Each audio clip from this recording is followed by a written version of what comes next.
स्वागत है दोस्तों आप सभी का आपके अपने YouTube चैनल आर के विद एजुकेशन पर। दोस्तों हमने पिछले वीडियो में 27 सितंबर को जो सीईटी की एग्जाम हुई थी उसके अंदर जो राजस्थान के इतिहास और कला संस्कृति से संबंधित जो प्रश्न किए गए थे पूछे गए थे उनसे संबंधित उनमें हमने चर्चा की थी। आज हम इस वीडियो में 28 सितंबर को जो दोनों पारी में जो प्रश्न पूछे गए हैं राजस्थान के इतिहास और राजस्थान की कला संस्कृति से संबंधित उन सभी प्रश्नों पर आज विस्तार से चर्चा करेंगे और जानेंगे कि राजस्थान में जो सीईटी की जो एग्जाम हुई है तथा आने वाली जो एग्जाम है उनमें प्रश्नों का पैटर्न किस प्रकार से रह सकता है और इसमें क्या नॉर्मलाइजेशन की प्रक्रिया अपनाई जाएगी और कौन से शिफ्ट का पेपर सबसे ज्यादा हार्ड है इसके बारे में हम थोड़ी इसमें चर्चा करेंगे। तो जो 28 सितंबर का जो फर्स्ट शिफ्ट का पेपर था उसके अंदर जो राजस्थान जीके के प्रश्न पूछे गए थे उनसे संबंधित हम बात कर लेते हैं। तो इसमें जो प्रश्न पूछा गया था पहला प्रश्न जो राजस्थान जीके से संबंधित था वो था मेजर शैतान सिंह भारतीय सेना की किस रेजिमेंट में थे। ऑप्शन एक दे रखा है मद्रास रेजिमेंट, ऑप्शन दो दे रखा है कुमाऊं रेजिमेंट, ऑप्शन तीन दे रखा है डोगरा रेजिमेंट, ऑप्शन चार दे रखा है बिहार रेजिमेंट, ऑप्शन पांच दे रखा है अनुत्तरित पर्सन। तो मेजर शैतान सिंह भारतीय सेना के किस रेजिमेंट के थे तो इसका सही आंसर रहेगा वो रहेगा कुमाऊं रेजिमेंट। कौन सा रहेगा? कुमाऊं रेजिमेंट। इसके बाद में इन्हें कहा जाता है बाणासुर का शहीद। क्या कहा जाता है इन्हें? बाणासुर का शहीद के नाम से इन्हें जाना जाता है, बाणासुर के शहीद के नाम से मेजर शैतान सिंह। तो सही आंसर इसका हो जाएगा ऑप्शन नंबर बी। इसके बाद में जो अगला प्रश्न है वो है अपना राजस्थान जी के संबंध के बाद में जो अगला प्रश्न दिया है वो दिया है अपना ये राजस्थान की जनजाति से संबंधित एक प्रश्न है। इसमें नीचे दो कथन दिए गए हैं। ऑप्शन कथन एक दे रखा है सांसी एक गोमंतु जनजाति है जो कि मुख्यतः भरतपुर जिले में पाई जाती है। ऑप्शन दो दे रखा है सांसी जनजाति के वीजा और मावा दो वर्ग हैं और इसका जो उपरोक्त कथनों के आलोक में नीचे दिए गए विकल्पों में सर्वाधिक उपयुक्त उत्तर चुनिए। तो सांसी एक गोमंतु जनजाति ये बात सही है, राजस्थान के मुख्यतः भरतपुर जिले में पाई जाती है, बात भी सही है। सांसी जनजाति के वीजा और मावा दो वर्ग है ये बात भी सही है। तो इसका जो सही आंसर रहेगा वो रहेगा ऑप्शन एक और ऑप्शन दो दोनों ही सही है। और इसके अंदर जो एक खास बात है कि इसके अंदर एक कुकड़ी नामक एक रस्म पाई जाती है। कुकड़ी रस्म सांसी जनजाति में अभी भी प्रचलित है। इसका मतलब ये कि महिलाओं को ससुराल जाने से पहले अपने चरित्र की परीक्षा देनी पड़ती है। ससुराल जाने से पहले अपने चरित्र की परीक्षा देनी पड़ती है, इसे कहते हैं कुकड़ी रस्म। और एक होता है कुकड़ी गीत। क्या होता है कुकड़ी गीत? ये होता है रात्रि जगह का अंतिम गीत। रात्रि जगह का अंतिम गीत होता है, ये होते हैं कुकड़ी गीत। और एक है कुकड़ी रस्म, ये पाई जाती है सांसी जनजाति में और इसमें होता है ये कि महिलाओं को ससुराल जाने से पहले अपने चरित्र की परीक्षा देनी पड़ती है। तो सही आंसर इसका हो जाएगा ऑप्शन नंबर सी।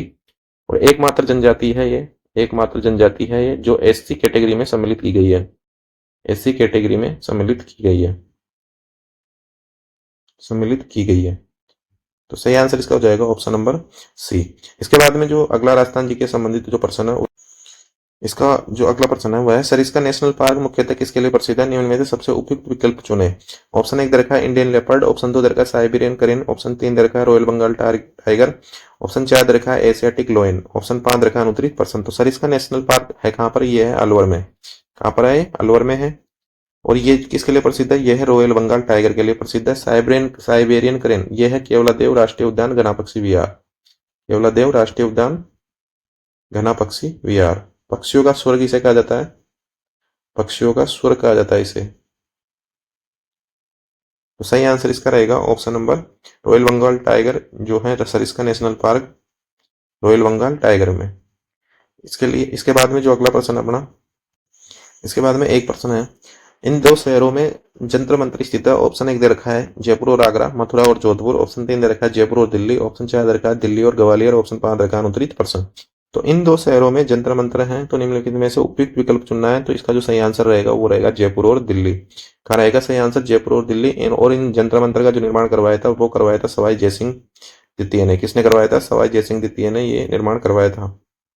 इसके बाद में अगला प्रश्न जो रहेगा वो रहेगा राजस्थान जीके का जो अगला प्रश्न पूछा गया है वो प्रश्न है अगला प्रश्न है दो कथन दिए गए हैं राजस्थान की, ये भी उससे संबंधित है, राजस्थान के एकीकरण से संबंधित ये प्रश्न है। राजस्थान के एकीकरण से संबंधित इस पर काफी अच्छे प्रश्न पूछे गए हैं। तीनों जो दो शिफ्ट पहले की भी हैं और एक शिफ्ट की है इसमें भी काफी अच्छा प्रश्न पूछा गया है। इसके अंदर दो कथन दिए गए हैं। भारत की स्वतंत्रता से तुरंत पहले अंग्रेजी शासन द्वारा ये घोषणा की गई कि भारत पर उनके राज के समाप्त होने पर रजवाड़ों पर प्रभुत्व समाप्त नहीं होगा। अंग्रेजी राज्य का यह नजरिया था कि रजवाड़े अपनी मर्जी से चाहे तो भारत या पाकिस्तान में शामिल हो जाएं या फिर अपना अलग अस्तित्व बनाए रखें। तो इसमें जो दूसरा कथन है ये काफी सही है। और जो पहला कथन है भारत की स्वतंत्रता से तुरंत पहले अंग्रेजी शासन द्वारा यह घोषणा की गई थी कि भारत पर उनके राज के समाप्त होने पर भी रजवाड़ों का प्रभुत्व समाप्त नहीं होगा, तो ये कथन गलत है। तो इसमें जो सही आंसर रहेगा वो रहेगा कथन एक गलत है लेकिन कथन दो सही है। तो सही आंसर इसका हो जाएगा बी। क्या रहेगा सही आंसर इसका? बी इसका सही आंसर। इसके बाद में राजस्थान की जो प्राचीन सभ्यता है उससे संबंधित प्रश्न है। नीचे दो कथन दिए रखे हैं। बैराट जयपुर जिले में स्थित है। ये विभिन्न युगों के दौरान एक बहुत ही विकसित स्थान रहा है। ऑप्शन दो दे रखा है। ये महाभारत काल के दौरान मत्स्य क्षेत्र की राजधानी था। सम्राट अशोक के काल की शिला पट्टिकाएं भी यहाँ से मिली है। तो ये बात, दोनों ही बात बिल्कुल सत्य है। बैराट कहाँ पर है? ये है जयपुर जिले के विराटनगर में। कहाँ पर है? जयपुर जिले के विराटनगर में है। विराटनगर में। और प्राचीन काल में ये मत्स्य जनपद की राजधानी था। मत्स्य जनपद की राजधानी था। जनपद की राजधानी था। और सम्राट अशोक की शिलालेख है। यहाँ से दो शिलालेख मिला है। एक तो बारबू का शिलालेख मिला है और एक शिलालेख और मिला है। तो ये दोनों कथन ही सही है। तो इसका जो सही आंसर रहेगा वो रहेगा कथन कथन फर्स्ट और कथन सेकंड, दोनों ही इसके सही आंसर है। इसके बाद में जो अगला प्रश्न है ये पूछा गया है किससे? राजस्थान के इतिहास से ये प्रश्न है। सन 1453 में किसने मंडोर, ये मंदोर नहीं है, मंडोर का मारवाड़ से कब्जा लिया था और अपने पुत्र अयमल का विवाह मारवाड़ की राजकुमारी से किया था? तो 1453 में हुई थी आंवल बावल की संधि। कौन सी संधि हुई थी? आंवल बावल की संधि हुई थी। ये संधि हुई थी क्योंकि मारवाड़ के और मेवाड़ के बीच में काफी दिनों से कुछ अनबन चल रही थी इसके अंदर, और फिर इन्होंने जो हंसाबाई थी उनके उसके मध्यस्थता में ये जो संधि हुई थी, ये संधि हुई थी 1453 में। और 1453 में किसने मंडोर का मारवाड़ से कब्जा लिया और अपने पुत्र रायमल का विवाह मारवाड़ की राजकुमारी से किया? तो किसने अपने पुत्र रायमल कौन था? महाराणा कुंभा का पुत्र था। कौन था? महाराणा कुंभा का पुत्र था। और मारवाड़ की जो राजकुमारी थी वो थी श्रृंगार देवी। कौन थी? श्रृंगार देवी मारवाड़ की राजकुमारी थी। तो इससे इनका शादी हुई थी फिर बाद में रायमल की। तो इसका जो सही आंसर रहेगा वो रहेगा महाराणा कुंभा। कौन रहेगा? महाराणा कुंभा। महाराणा कुंभा से लिया था इन्होंने राव चुंडा ने। राव चुंडा। और जो अपने और जो मंडोर जो हासिल किया था मंडोर जो हासिल किया था मंडोर जो हासिल किया था 1453 में मंडोर हासिल किया था, वो हासिल किया था राव जोधा ने। किसने किया था? राव जोधा ने। और श्रृंगार देवी का विवाह किससे करवाया? महाराणा कुंभा के जो पुत्र थे रायमल, उससे इसका विवाह करवाया गया था। इसके बाद में जो अगला प्रश्न अपना, तो सही आंसर इसका हो जाएगा ऑप्शन नंबर इसका जो सही आंसर रहेगा वो रहेगा महाराणा कुंभा। और ये क्या नाम से इसका जो राव चुंडा था हंसाबाई का भाई। कौन था? हंसाबाई का ये भाई था। इसके बाद में एक जनजाति संबंधित वापस एक प्रश्न पूछा गया है। ऑप्शन एक इसका दे रखा है। राजस्थान में कंजर जनजाति अधिकतर कोटा, बूंदी, बारा, झालावाड़, भीलवाड़ा, उदयपुर, अजमेर और अलवर के इलाकों में पाई जाती है। ऑप्शन दो दे रखा है। कंजर जनजाति में परिवार के प्रमुख को कोतवाल के नाम से जाना जाता है। तो कंजर जनजाति में प्रमुख को कोतवाल के नाम से नहीं, पटेल के नाम से जाना जाता है। किसके नाम से जाना जाता है? पटेल के नाम से जाना जाता है। और कोतवाल किसमें जाना जाता है? कोतवाल जाना जाता है सहरिया में। किसमें जाना जाता है? सहरिया में कहा जाता है कोतवाल। तो इसका जो सही आंसर रहेगा वो रहेगा ऑप्शन एक सही है, लेकिन ऑप्शन दो इसका गलत है। तो सही आंसर हो जाएगा इसका कथन एक तो सही है, लेकिन कथन सेकंड इसका गलत है। अगला प्रश्न है। राजस्थान का कौन सा मेला राजस्थानी जनजातियों का कुंभ कहलाता है? ऑप्शन एक दे रखा शीतला माता, ऑप्शन दो दे रखा कपिल मुनि, ऑप्शन तीन दे रखा बेणेश्वर मेला, ऑप्शन चार दे रखा करणी माता मेला, ऑप्शन पांच दे रखा अनुत्तरित प्रश्न। तो राजस्थान में कौन सा मेला राजस्थानी जनजातियों का कुंभ कहलाता है? तो कहलाता है बेणेश्वर मेला। और बेणेश्वर का मेला जो लगता है वो लगता है डूंगरपुर में, नवागांव टापरा में मेला लगता है। संत माओ जी की ये तपोभूमि है, संत माओ जी की। और यहाँ पर होता है सोम माई और जाखम नदियों का संगम। सोम माई जाखम जाखम तीन नदियों का यहाँ पर संगम होता है। और ये मेला लगता है माघ पूर्णिमा को ये मेला लगता है। करणी माता का मेला लगता है बीकानेर में। दोनों नवरात्रों में ये मेला लगता है, एक तो आश्विन में और एक चैत्र में। आश्विन में और चैत्र में। और कपिल मुनि का जो मेला लगता है ये लगता है कोलायत बीकानेर में। और एक कपिल धारा का मेला जो लगता है वो लगता है बारह में। कपिल धारा का मेला जो लगता है वो लगता है बारह में। शीतला माता का मेला जो लगता है वो लगता है चैत्र कृष्ण अष्टमी को लगता है। और ये मेला लगता है चाकसू जयपुर में। इसे कहा जाता है बैलगाड़ियों का मेला, चाकसू जयपुर में। तो सही आंसर इसका हो जाएगा ऑप्शन नंबर सी, बेणेश्वर मेला। ये लगता कब है? ये लगता है माघ पूर्णिमा को। इसके बाद में जो अगला प्रश्न है ये भी राजस्थान के इतिहास से संबंधित प्रश्न है।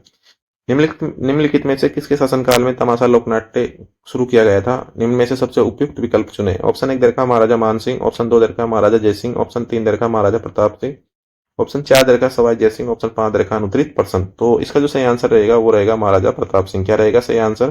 तमाशा लोकनाट्य की जो जयपुर में शुरुआत हुई है वो ये महाराजा प्रताप सिंह के समय में, सवाई प्रताप सिंह थे मतलब ये।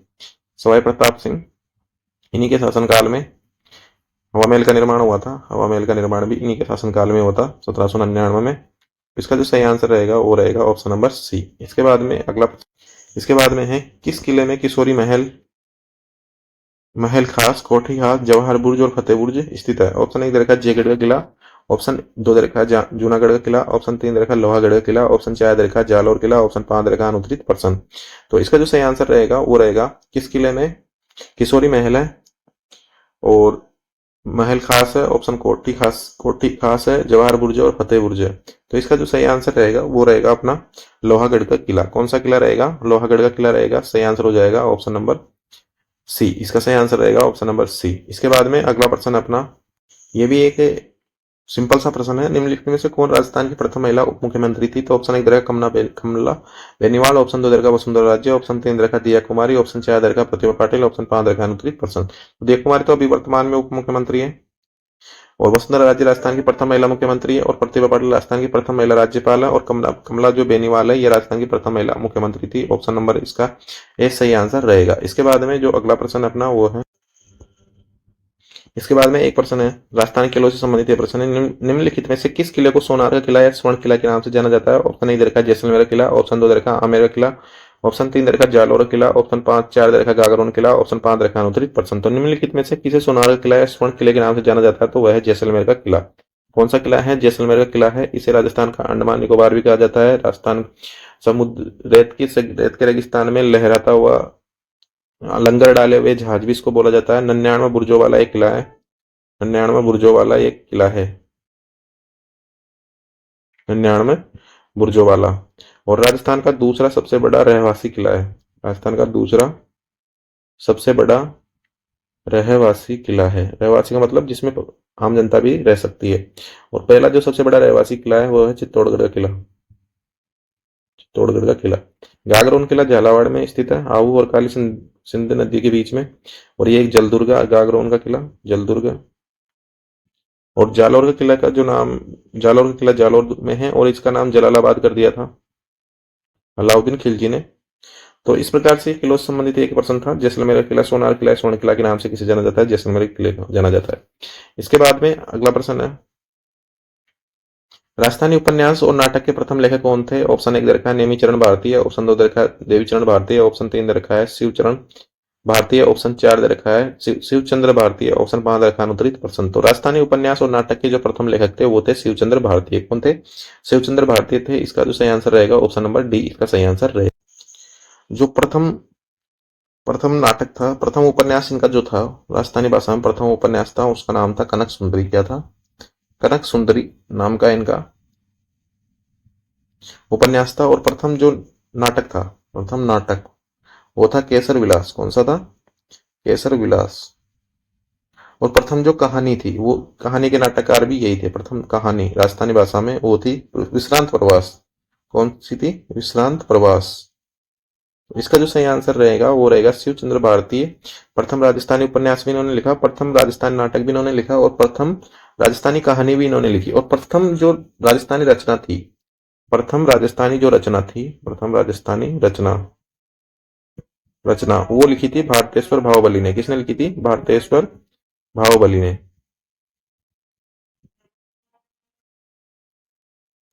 तो दोस्तों प्रथम जो राजस्थान की रचना थी वो थी भारतेश्वर भावबली और इसके जो रचनाकार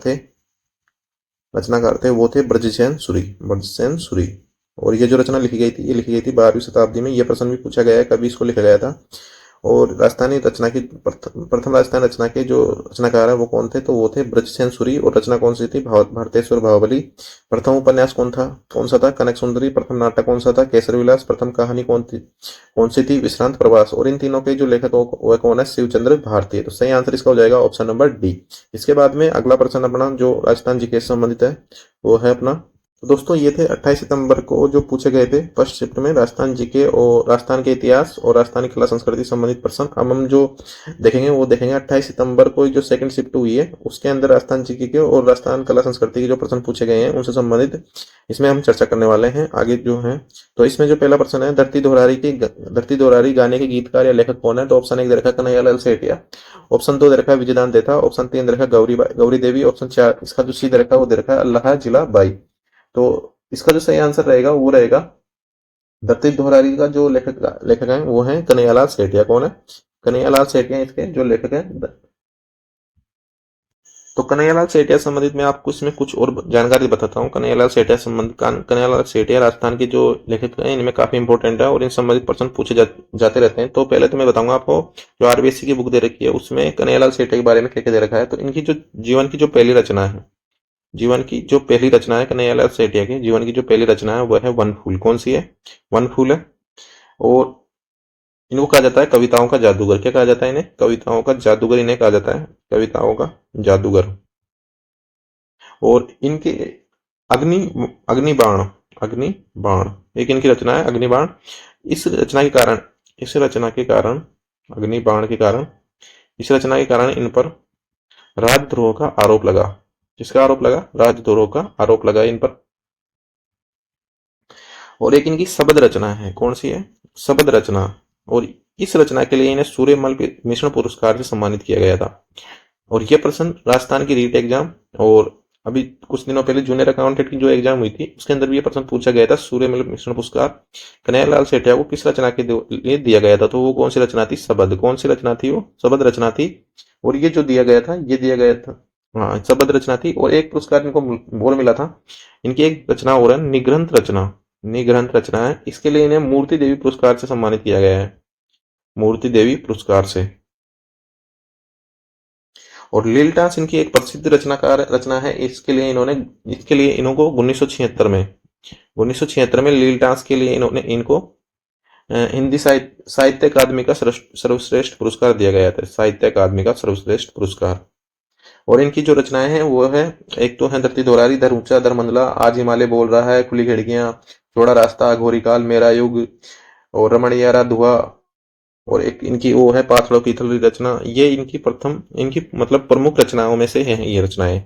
तो सही आंसर इसका हो जाएगा कन्हैयालाल सेठिया। इसके बाद में जो अगला प्रश्न अपना, इसके बाद में राजस्थान जी का एक प्रश्न हो रहा है, सीकर के इलाके में कौन सा राजस्थान गोटा उद्योग के लिए प्रसिद्ध है? तो ये राजस्थान की जो हस्तकला है उससे संबंधित ये प्रश्न है। और इसका ऑप्शन 1 दे रखा है चिड़ावा, ऑप्शन 2 दे रखा है, इसमें कुछ साफ दिख रहा नहीं है, एक इसका दे रखा है खंडेला दे रखा है सी ऑप्शन। तो इसका जो सही आंसर रहेगा वो रहेगा खंडेला। क्या रहेगा इसका?